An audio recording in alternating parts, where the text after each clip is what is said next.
Are we on? Yes. Bismillah ar-Rahman ar-Rahim. Alhamdulillahi Rabbil Alameen wa salatu wa salamu ala Sayyidina Muhammadin wa ahli baytihi at-tayyibin at-tahirin. Allahumma salli ala Muhammad wa ali Muhammad. So in the history of Islamic legislation, we are focusing on the Imami tradition. And whenever we say Imami, what do we mean by Imami? When we say Imami,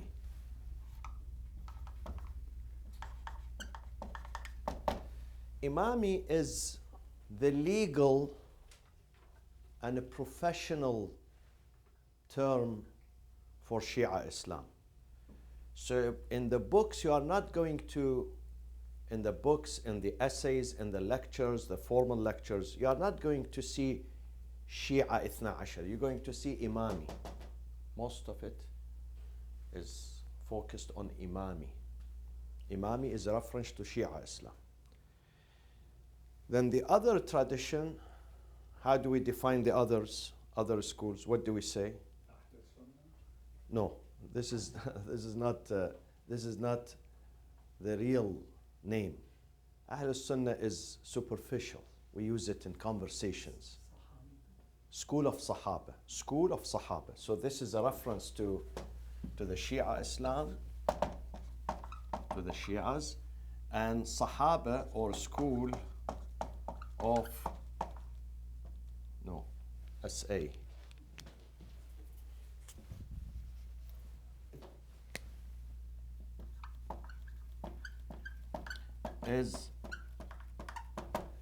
Is always, even when you start writing, inshallah, your essays.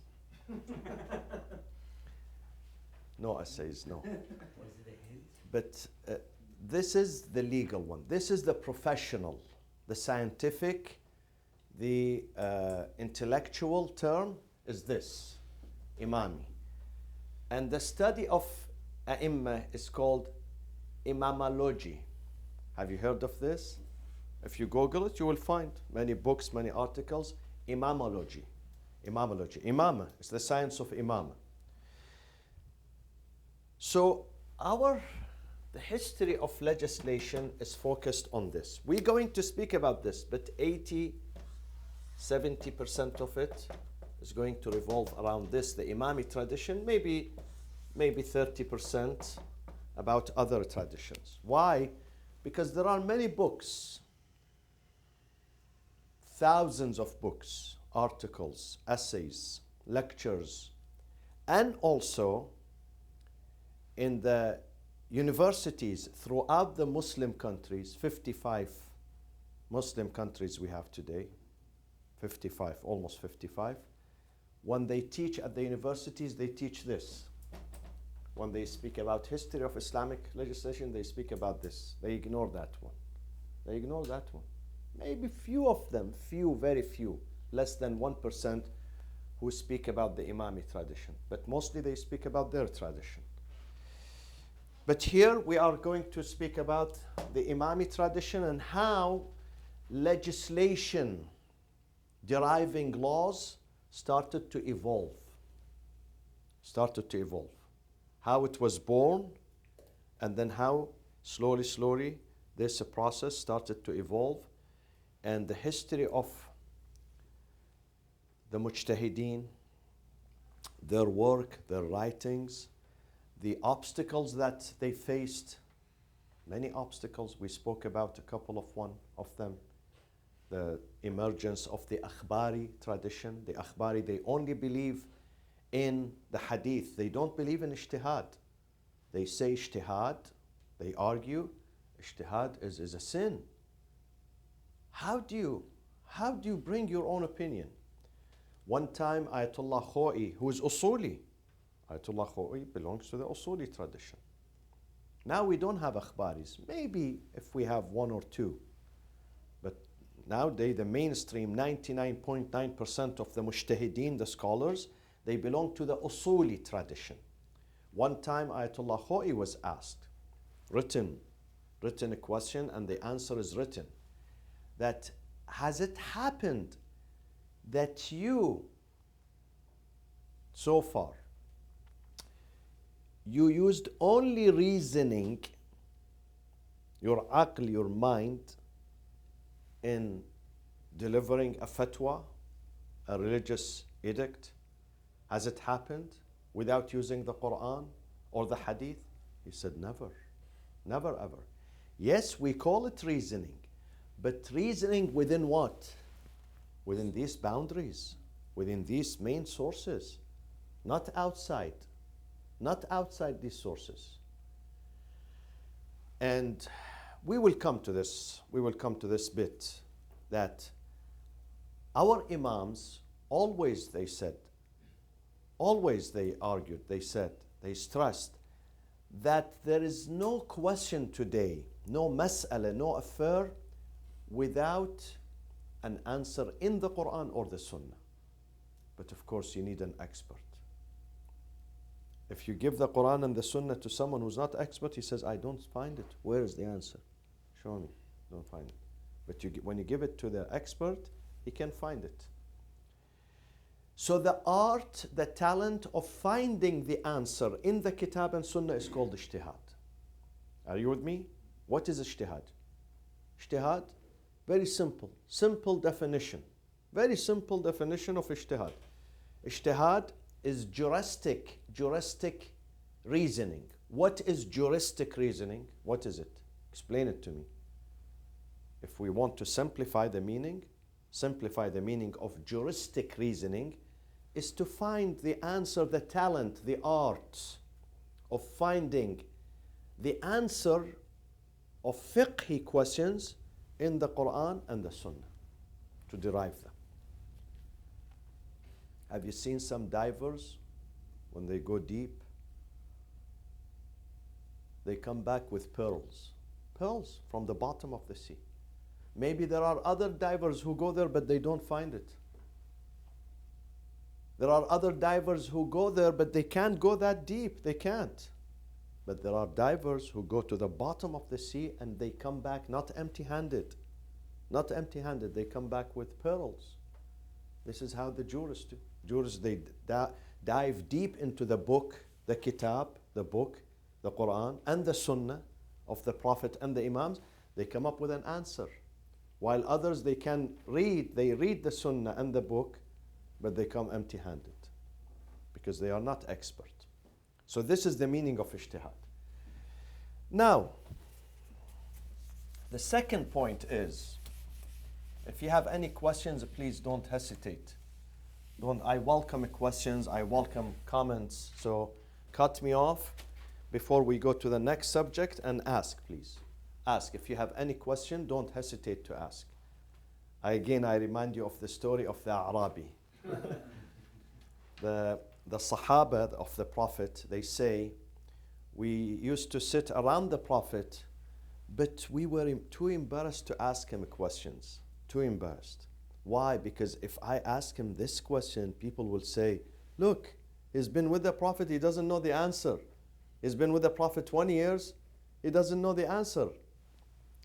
So they say, we wished and we prayed that someone comes from the desert. Arabi means people who live in the desert. And you know, people when they live in the desert, they know nothing. So they come and they ask simple, very simple questions. So we would pray for one of them to come and ask the question so we get the answer ourselves.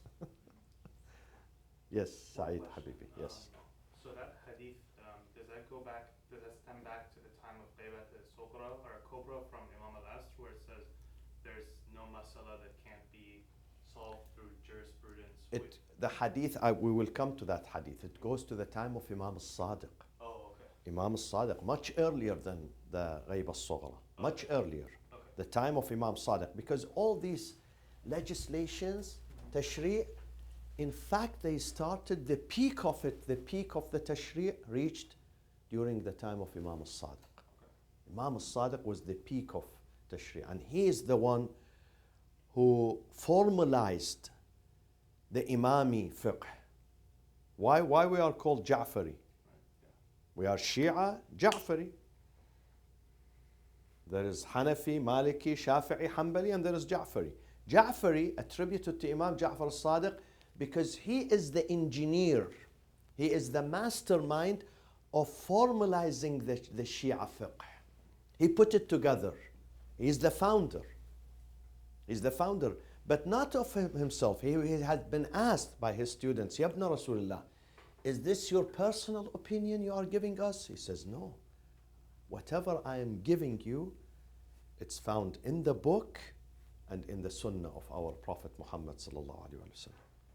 And my friends, whenever we say the sunnah of Ahlul Bayt, we mean the sunnah of whom? Their grandfather, Rasulullah. Hadithi, hadithu abi, wa hadithu abi, hadithu jaddi. They always say, when I say something, Imam al-Rida says, when we speak, I heard it from my father, Imam Musa al-Kadhim. Musa al-Kadhim, he got it from his father, Ja'far al-Sadiq. Ja'far al-Sadiq from Muhammad al-Baqir, from Zayn al-Abidin, from Imam Hussein, or Imam Hassan, Imam Ali, the Prophet. So today, some commentators and scholars, they say it's not right to call our Imams fuqaha. They are the Imam, the teachers, the masters of fuqaha. But they are not faqih per se. Faqih in the meaning of what? No, that this is his personal opinion. No, they never spoke about their personal opinion. They inherited this knowledge from their ancestors. They relate every mas'ala to their grandfather. This is why when you look at some of the hadiths, روى الإمام الباقر عن رسول الله صلى الله عليه وسلم عن الإمام الرضا عن رسول الله صلى الله عليه وسلم. To cut it short, of course. عن الإمام الرضا, it means of him, his father Musa ibn Ja'far, his grandfather Imam Sadiq. So it goes all the way to Rasulullah. So some people say you cannot call them faqih in today's language, because maybe faqih in today's language is the one who sometimes uses his personal opinion, which could be a dalil, an evidence, which is what? Qat'i or dhanni? Dhanni. Whereas the imam, when he gives an opinion, is it qat'i or dhanni? Qat'i. And we will come to this, qat'i and dhanni, we will speak about it. So legislation in general is divided into two. When we say tashri' or legislation, one branch is fiqhi, the other is wad'i.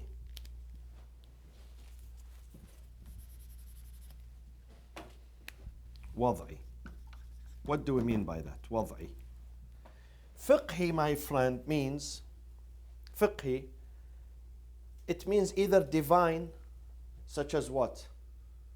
We mentioned this. Sharia, the Sharia. Meaning it comes from the Quran or the Sunnah. Or the other branch is what? Ijtihadi. Okay? Ijtihadi. Fiqhi or ijtihadi.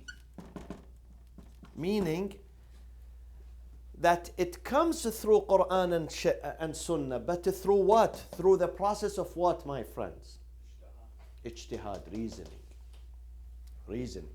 It goes through the process of reasoning. Okay? Deriving the law.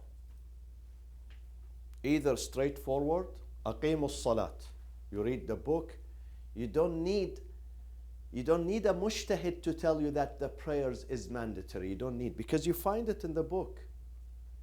No mujtahid is going to come and put in his book, the salat is wajib. Because you tell him you are wasting. Tell me something that I don't know. Tell me something that I don't find it in the Quran. Tell me something else. Speak about the details. Okay? So either it is divine, which is very clear, very apparent, it's found in the Quran or the Hadith, or it comes through ijtihad, reasoning. So this is the religious legislation. We come to the secular. Legislation, secular. Where do you find legislation today? In the parliaments. In the parliaments. This is the job of the Congress, the House of Parliament. Their job is what? To create what? Laws. They create laws. They ratify the law. Okay? So what we call it, when humans are involved, this is the divine, God. When humans are involved, okay, what do we call it? Wad'i. Wad'i versus what? Versus fiqhi or ijtihadi or shar'i. Or shar'i. You can put shar'i here. So this is shar'i and this is wad'i. Shar'i, it is what has been introduced by God. Shar'i. Or if not God himself directly or the Prophet or the Imam, the fuqaha. Okay? But the wad'i is the one that is introduced by humans. And we call it wad'i, either legal or civil. Civil or legal, yes. Sorry, you had qanuni, is that another term? Yes, yeah, qanuni. They call it qanuni too. Wad'i, qanuni. Today, in today's language, it could be wad'i.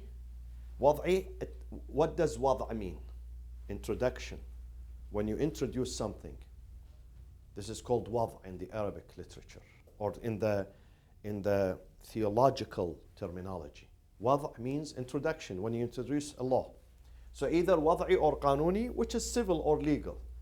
Can you give me an example of what we do today, especially here in the mosque, that involves both? Give me an example of something that has two parts. They integrate each other. It has the religious and the civil. Marriage and divorce, simple. Here in the mosque, they go to city of Irvine, to the court, to do the superior court, to do this, and they come to the mosque to do this. And they have to send it to the embassy, both of them. the shari, the religious, and the legal. People have to do both. In some countries, not all countries. In the Islamic countries, you do only one, because when you go to the court in an Islamic country, they do both. They do both because it's called an Islamic court. But when you go to a non-Muslim countries, secular countries, then you have to do both.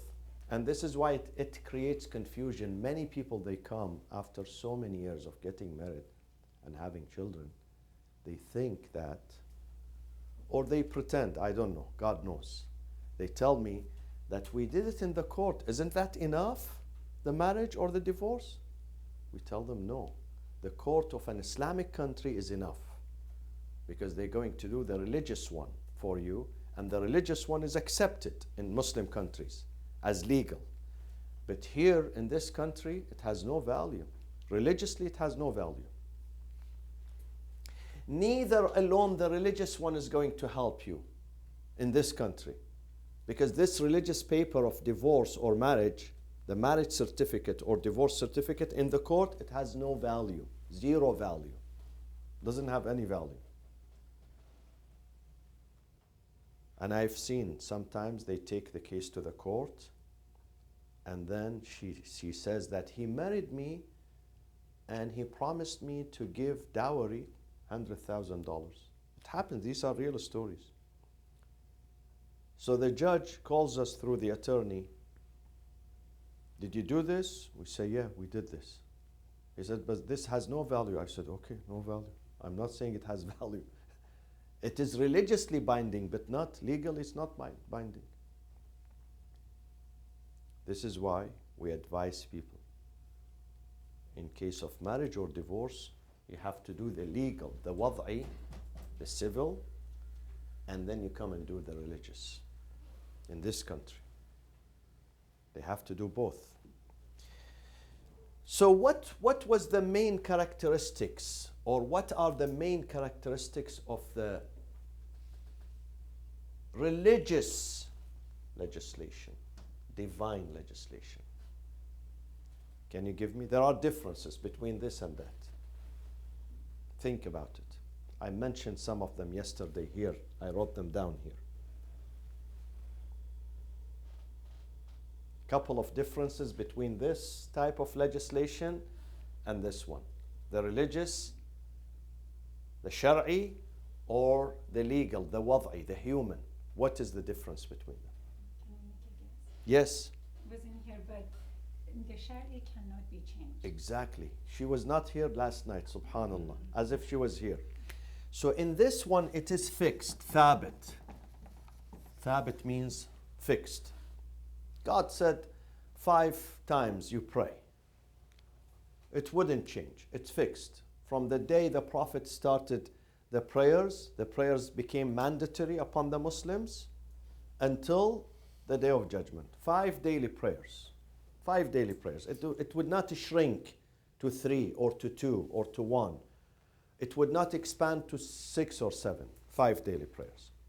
The fasting of the month of Ramadan. You cannot just switch Ramadan, because here some people were trying to prove that Ramadan is fixed only in the winter time, to make it easy, because they're going to win about 3 or 4 hours. This is not a joke, this is serious. They brought me the thesis, the book, that Ramadan, they were trying to prove through the hadith, through texts, religious texts, that Ramadan has to be fixed in the winter time. Because when it was legislated and introduced in the beginning, it was the winter time. And then you can call any month, in the winter time, you can call any month Ramadan. Because Ramadan is not the name of a specific month. It is the name of a specific period, which is winter period. But of course, it has no value. I read it. The argument is not very strong. It's not really scientific. It's emotional. Someone cuckoo, he was tired of fasting and during summertime. But he spent time, really, he spent time. It's not, you read it, he spent really time to put that together. But Ramadan revolves. Sometimes it comes, 11 days earlier. And it has to be 1 month. So you cannot fast in Rajab or Sha'ban. These are fixed. Zakat is fixed. Hajj is fixed if you have financial abilities. Other smaller things, such as marriage. Marriage has to be either written or spoken. It cannot be with only intention. Though some legislators, they tried to make that as just intention, 2 people got together. He didn't say to her, I want to marry you. She didn't say to him, please marry me. But they agreed to live together. So why don't we consider this marriage? We say no. Because it is fixed. We cannot change. From day one, the Prophet said either verbal, he says to her, he proposes to her, and she proposes to him, and His Majesty would accept. Or written. Sometimes you can do the text nowadays. But you have to have a contract, either verbal or written. These are fixed. It cannot be changed. Dr. Ali. Sorry, Said, just to clarify the fixed portion, we're just talking about the divine part, right? The divine Yes. copyright part. The reasoning part is not necessarily fixed because it's fiqh. But in many cases it is fixed. You cannot find a faqih who tells you zakat is not mandatory. Oh yeah, no, those are qat'i though. It cannot. Question. Exactly. Yeah. So But the reasoning portion of the one the that we have reasoning to read also, on. because the reasoning is reliable and worthy and legitimate, then definitely it would lead into the fixation. It would be fixed. But a reasoning which is not reliable, like in Egypt when they did that scandal 10 years ago. Rida'ul Kabir. Remember? That is not reliable. Someone said something which does not have any worth, any value. Nobody even listened to him. So that you cannot say that is reasoning. That is non-reasoning, in fact. Non-reasoning. But if it is really reasoning, ijtihad, legitimate ijtihad, then it would be fixed. Even if it's zanni? Hmm? Even if you, I mean, if it's zanni, right? Even if it is dhanni, because if there are changes, the changes are going to be minor. But when it comes to fundamentals of religion, no faqih. Let's take hijab, okay? Hijab is not fundamental. Hijab is not like salat, not like prayers, fasting, hajj, or zakat, okay? It's not one of these. Hijab is not. Hijab is secondary. Meaning that if a lady does not wear hijab, she could be called Muslim too. Even if she rejects hijab. She says, I don't like it. But if she rejects the prayers, then you cannot call her Muslim. If she rejects zakat, you cannot call her Muslim. But if she says, no, I'm not convinced hijab is, nobody says she's not a Muslim. Because we have something called ضروري من ضروريات الدين. ضروري means a necessity. One of the foundations of religion. If that foundation is removed, religion will fall apart. Such as what? Salat. Someone says, no, there is no prayers. Then he's not a Muslim. Or there is no zakat. Or there is no hajj. Or there is no shahadatain. 2 testimonies. But if someone says, there is no hijab, I'm not convinced, we still can call her Muslim. Because hijab in this sense, though it is mandatory, but it is not ضروري من ضروريات الدين. It is not one of the foundations of religion. Maybe it integrates your religion, integrates it. But if it is missing, then religion is not falling apart. Still that person is called Muslim. So maybe some of them will argue with this. But still, you cannot find a faqih today, a proper faqih, legitimate. I'm speaking about legitimate faqih, classical, traditional, who has been to a seminary, who would say hijab is not mandatory. You can't. Yes, Khalid Abul Fadl, UCLA, he wrote a thesis the other day, proving that hijab is not necessary. But Khalid Abul Fadl, with all due respect, he's my friend, but he's not seminarian. He's not theologian. He didn't go to the seminary, not even to Al-Azhar, his own seminary in Egypt. So he has no right to say that. Sorry. So for this reasoning, can we say the reasoning or fiqh that has a consensus, that has a major Consensus and legitimacy. legitimacy for Yeah, this type of sometimes not consensus. Sometimes a faqih comes up with an idea, he's alone. He's alone in that idea. He's alone. So there is no consensus, but we still call it legitimate.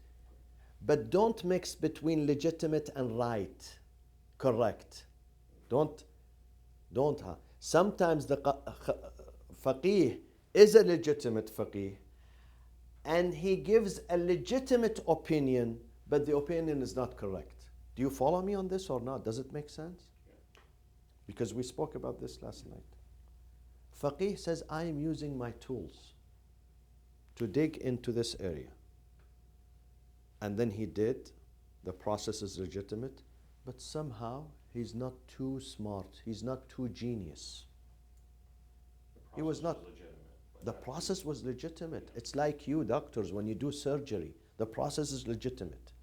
Sanitization, everything. But God wants this guy to die, Doesn't mean that the doctor didn't do a good job. God said, I want him to die under the surgery. We have a story of a man. His daughter did the surgery for him. His daughter. And he died. But nobody blamed the daughter because she's his daughter. Otherwise, they would take that poor guy to jail. But because the daughter did it, of course, she would not say, I don't do a good job. She said, this is what Allah subhanahu wa ta'ala. So So if the process is legitimate, even if the result is not correct, we still call it reasoning, ijtihad. But if the process is not legitimate or the person is not qualified, then definitely this is not reasoning. So this is one. Whereas this one is not fixed. So this is fixed. This is changeable. It changes during during what? Due to what? Due to what? Circumstances. This could change. This could change. Many countries, when it comes to one issue, child custody, many countries, in Lebanon for instance, child custody in Lebanon is different than child custody in Iraq. Different. Inheritance in Tunisia, the rules of regulations of inheritance, irth, mirath, is different than the neighboring country, which is Egypt, next door country.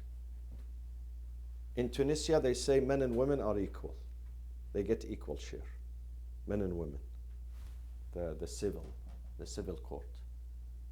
But in Egypt, they say no. للذكر مثل حظ الأنثيين. The male gets 2 share of a female. So they are different. So sometimes the country, the people, the culture, the geography, it doesn't make it fixed. Variable, changeable. This is one. What is the second difference?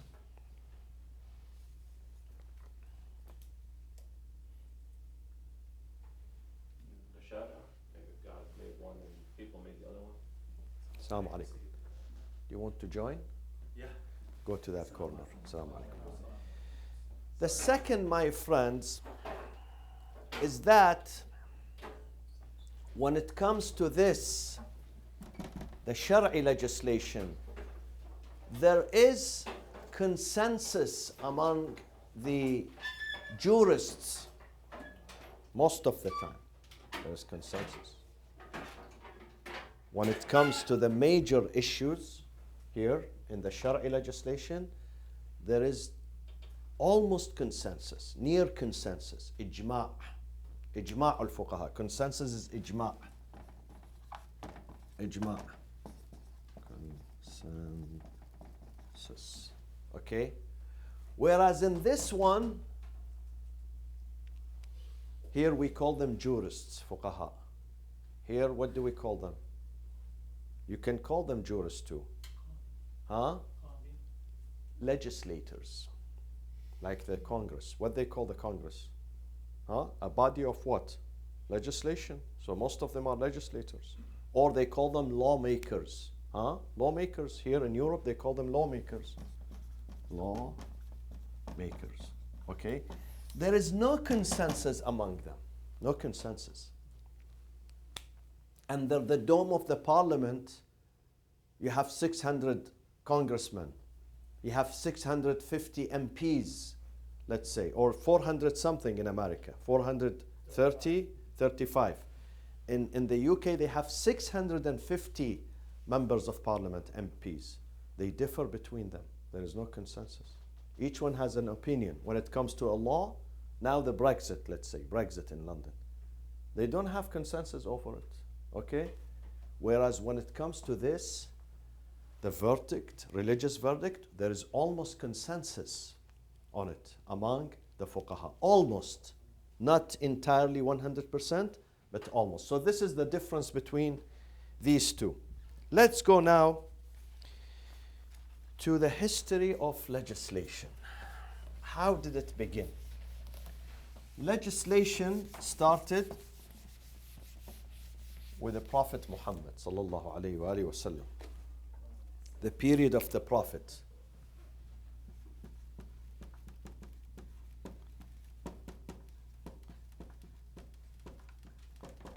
Okay, which lasted for how many years? 23 years.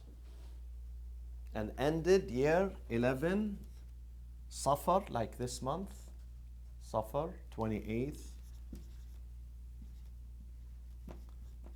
Safar 11 Hijri.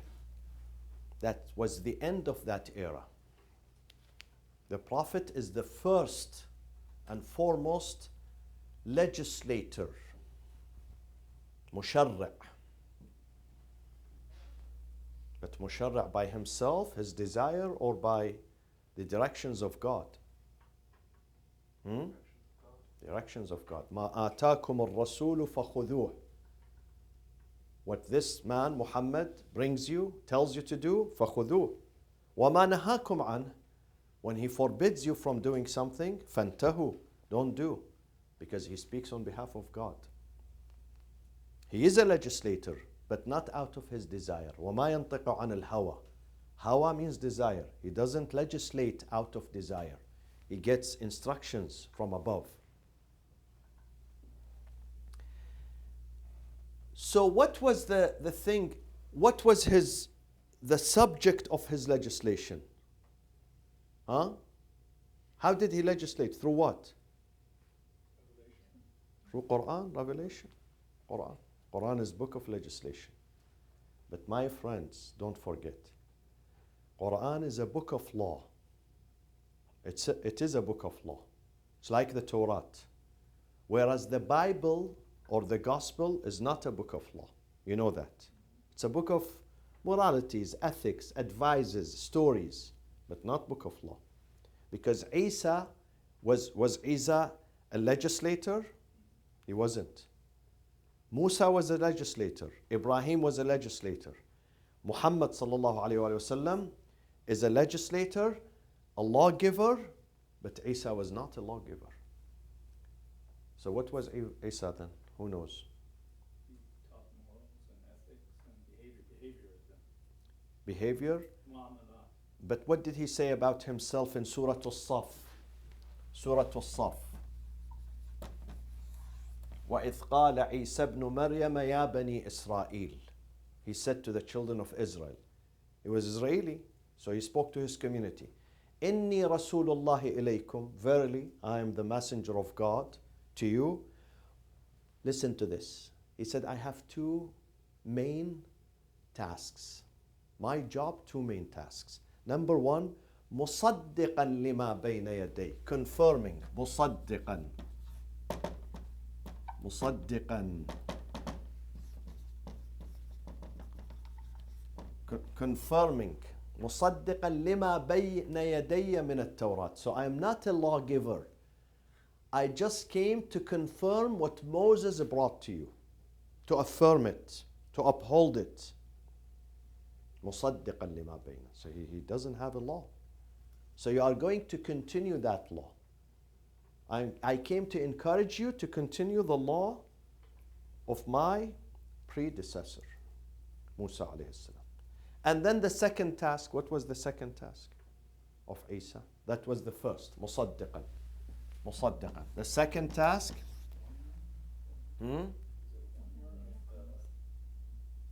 his second task.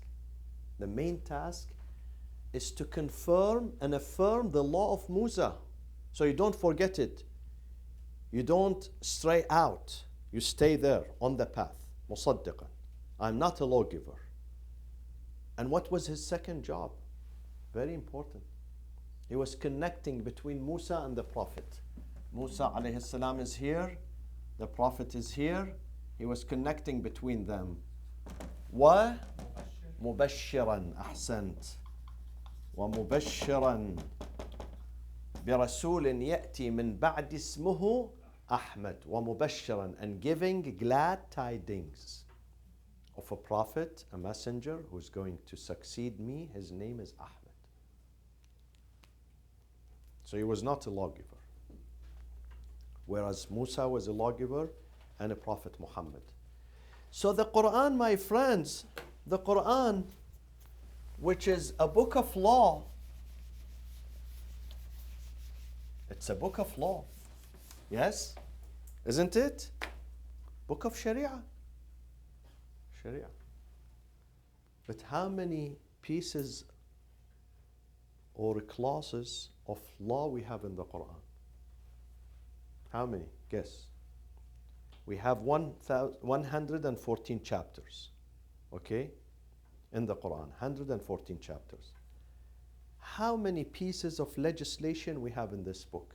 in these 114 chapters? You say 600? Okay. Generally only see them in Surah Nisa, mostly in Surah Nisa. So how many? No, not just Surah An-Nisa. Almost in every chapter there is one. At least one in every chapter. No, not just Surah An-Nisa. Almost in every chapter. But how many altogether? 1,000. Huh? 1,000. 1,000? Okay. What, Dr. Ali? Give me a number. 500. Exactly. Exactly. But even these 500, some scholars, they brought them down to 300. They said because some of them overlap or they are repeated. Or, if not repeated, from the same category. Yes, there is a difference, but not from a different category. So they brought them to 300. Can you imagine? The whole Quran, 114 chapters. It takes you 3 days non-stop to finish the Quran reading it. 3 days. Only 500? Why? Tell me why. There is a reason, definitely. Otherwise, a book this thick, which is supposed to be Sharia, and then it has only 300 laws. The rest of it, it's about family, about akhlaq, manners, behavior, goodness, kindness, relationship with people of book, relationship with enemies, stories of prophets, all sorts of things. But when it comes to fiqh, the law, only 300. These are only fundamentals. Makes it flexible enough to be applicable to all future times. It is. If there's too many, then it becomes restrictive. If it is too many, it becomes restrictive, Becomes less flexible. less flexible. This is a good point. This is a good point, because if he keeps introducing laws, you can't change them in the future. Becomes binding. But some of the laws were abrogated. So we have abrogation nasakh. So this is after abrogation? After abrogation, of course. After abrogation. These are active ones. The ones that the fuqaha, they use them in making legislation. 300. Yes, Saeed. Is it because to place emphasis on Quran and Natikh and the words and ahadith of Rasulullah? Exactly. Because if you find everything in this book, then you, as Umar said, you don't need the Prophet. Hasbuna kitabullah. I have everything in this book. Why should I come to the Prophet? So the role of the Prophet becomes useless after his death. Becomes useless. Any person can deliver the book to you. Any person. Nice, pious, trustworthy. He can deliver the book. But God said, no, I want to make a point that the Prophet is instrumental. His job is not just delivery. He's not UPS. Brings you the delivery and you don't even see him. I want you to see him and listen to him and go and ask him. Because he's not just delivery. He's a legislator too. So God made it on purpose to reduce the number of legislations in the Quran. So we need the Sunnah. And this is why both parties, the Sahaba school and the Imamiyya tradition, they both emphasize the role of the Sunnah. In fact, some of the scholars, the early scholars, early Imams of Madhahib in the Sunni tradition, this is exactly what they say. I'll give it to you, the reference. They say a Quran without Sunnah is useless. You can't activate it. You can't open decoding, they say. Huh? Yeah. Decoding it, you can't. You need the Sunnah. Quran without, if you take the Sunnah, exclude the Sunnah completely, Quran becomes useless. You can't use it for like, yes, you can use it for stories of Musa and Nuh and Sulaiman, stories. But legislation, you can't. You need the Sunnah. Sunnah is an important and vital, integral part to the Quran. And the Quran does not function without the Sunnah. Doesn't function without the Sunnah. This is why it was about 300. Because we need the Prophet. And after the Prophet, we need the Imams. Now, there is, and I will close with this last bit here. Maybe I can't, finish it, all of it, but just to give you an idea. There is a debate between the school of Sahaba and the Imamiyyas as to who gathered the Quran.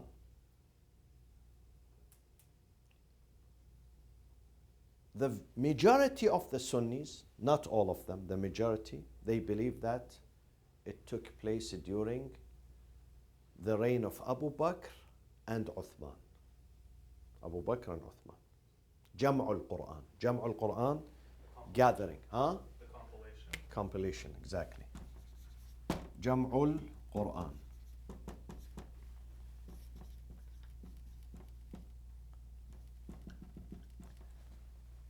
Okay? They say it took place during the time of the first. They say the first caliph, Umar came to him. His reign was 2 years and a half. And there was a battle called Yamama, the Battle of Yamama, between the Muslims and those who rejected the leadership of Abu Bakr. They said Abu Bakr is not a leader. So they had a battle called Yamama. Okay? Many of the companions of the Prophet died in that battle. They died. They were killed. So Umar came. He was very worried. This is the Sunni story, of course, Sunni story. He came to Abu Bakr and he said to him, Abu Bakr, we have a crisis. Because many of those who were killed, the companions, they are the memorizers of the Quran, Huffaz. So we have to do something to save the situation. If more people in the future battles are going to be killed, then Quran is going to be what? To be lost. Abu Bakr said, no. I'm telling you the story, the hadith. Hadith, this is Sahih al-Bukhari. Abu Bakr said, no. I'm not going to do something the Prophet didn't do. The Prophet did not compile the Quran. I'm not going to do it. This is a huge task. But then he was struggling with this idea. Umar came back to him, said to him, Ya Abu Bakr, you are the leader. If you don't do something urgent, we're going to lose the Quran. Until he was able to convince Abu Bakr, Abu Bakr went to another companion by the name of Zayd ibn Thabit. Zayd ibn Thabit.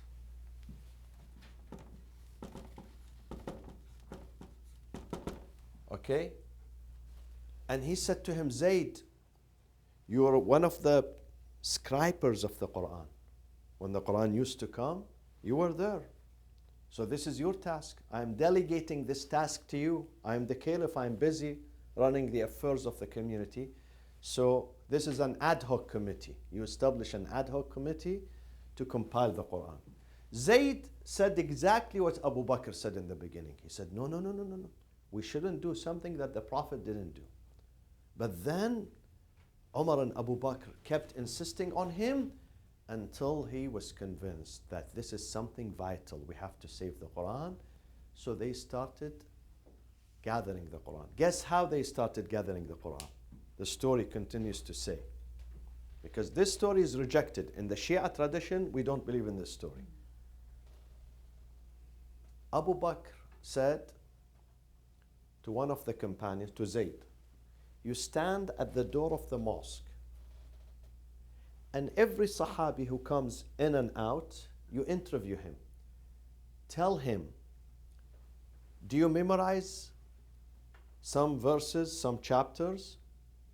And if he says yes, and if two people come, two witnesses, they say this man is trustworthy, then accept his riwayah, accept his recitation, and write it down as a Quran.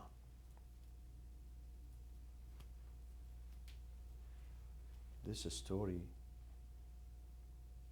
is very dangerous if we believe in this story. Why it's very dangerous? Why the Shias do not accept this story? Of course, the Shias, they say the Prophet, and they have evidence, and we're going to read these evidences in the Quran. In the Quran, evidences, 5 verses in the Quran. It says the Prophet himself, we taught him to gather the Quran. One of them, Inna alayna, Surah Al-Qiyamah.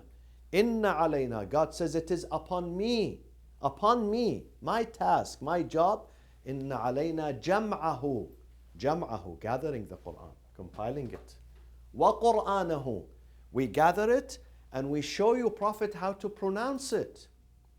Not just we gather it together, we show you the correct way of pronunciation. Inna alayna jam'ahu wa Qur'anahu فَإِذَا قَرَأْنَاهُ, when Jibreel recites for you, فَاتَّبِعْ قُرْآنَهُ. This is this is very simple in the Quran. How can God says we gather it and then he let the Prophet die without gathering the Quran? So we have evidences in the Quran. But then, my friends, why this story we cannot accept it, that someone stands at the gate of the mosque, very important Sahabi of the Prophet, and then he interviews those who come in and out. And then if two witnesses, this person is reliable and trustworthy, then write down. Whatever he says, this is the Quran, write it down. This is how he gathered the Quran, through collection from the mouths of the Sahaba. Why this story is dangerous? Because it jeopardizes the entire concept of Sahih for the Quran. Here you are. Because the story of one person we studied, and this is in both traditions, Shia and Sunni traditions. The narration of one person we studied in this Ilm al-Usul, if you remember. The story of one person is called what? Khabarul Wahid. Khabarul Wahid. Akhbarul Ahad. Either Akhbarul Ahad or Khabarul Wahid. This is the singular. The plural, Akhbar, plural of Khabar. Al-Ahad. Ahad is the plural of Wahid. Because when it comes to the Quran, the mother of everything, Quran is not a story, it's not hadith. Quran is Quran, revelation of God. If we depend on getting the Quran from one mouth, one person, no matter how that person is reliable and trustworthy, at the end of the day it is Khabarul Wahid. And Khabarul Wahid, both traditions, they say Khabarul Wahid. Is it dalil qat'i or dalil dhanni? Which one? Qat'i or dhanni?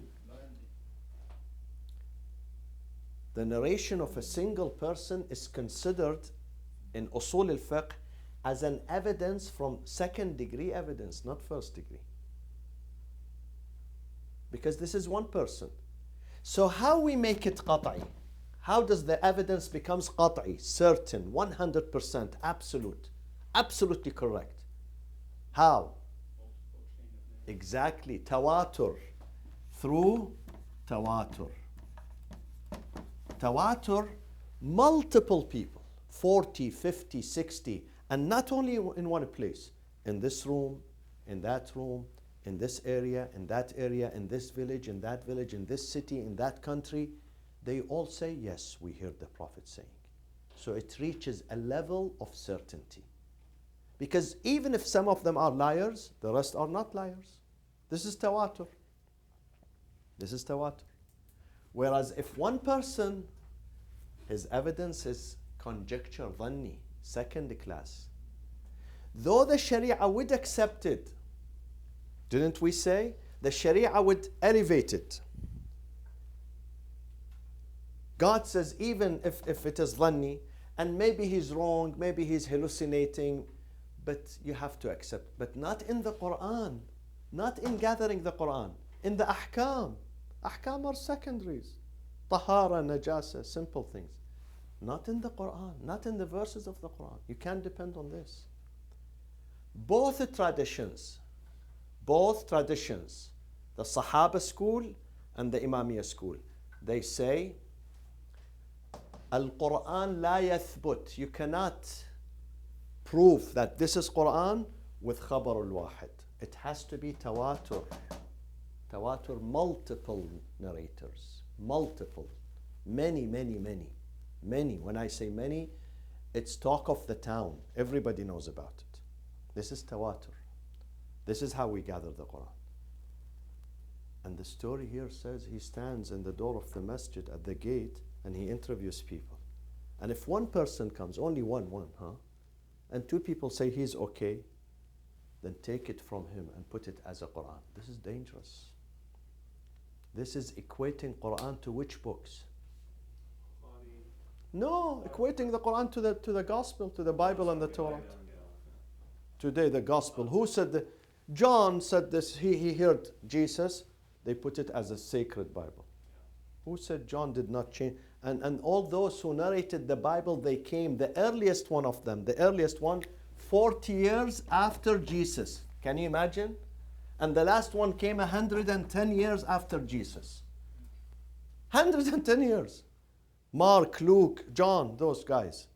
The closest one to Jesus came 40 years after him. Paul. Okay? So in this case, we are equating the Quran to the Bible, to the Torah.